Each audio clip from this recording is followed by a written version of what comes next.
di grande professionalità, perché intanto mi ricordo gli altri culturi hanno confermato che non è che l'educante non fosse poco canterino, che aveva detto che era quello mondo da avere quella voce particolare, sapeva fare tutti quelli remix, educando, eccetera, eccetera.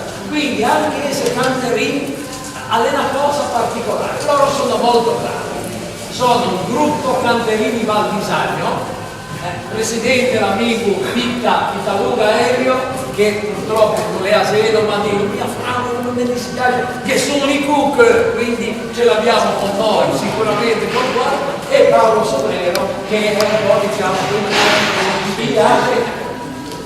Stanno più per 25 anni, esatto. E hanno fatto un bel CD, e quindi se poi qualche di noi gli altri chi che l'ha, da quindi domandare, era una cosa bellissima che è stata presentata in una manifestazione eccezionale, perché bisogna dire te poi non parlo il dubbio che tutte le volte che si fa queste cose riesciamo.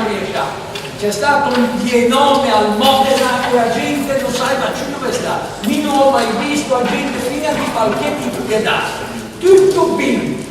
C'erano un po' di squadre, è stata una cosa meravigliosa e devo dire sono anche contento anche di tua compagna che mi dice compagna vero, perché anche gli altri hanno preso l'unità compagna.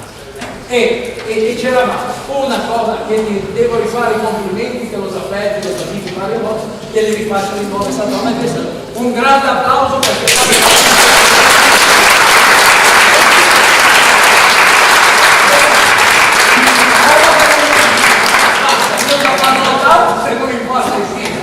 Paolo Sobrero, Canterini, gruppo Valdisagno. E a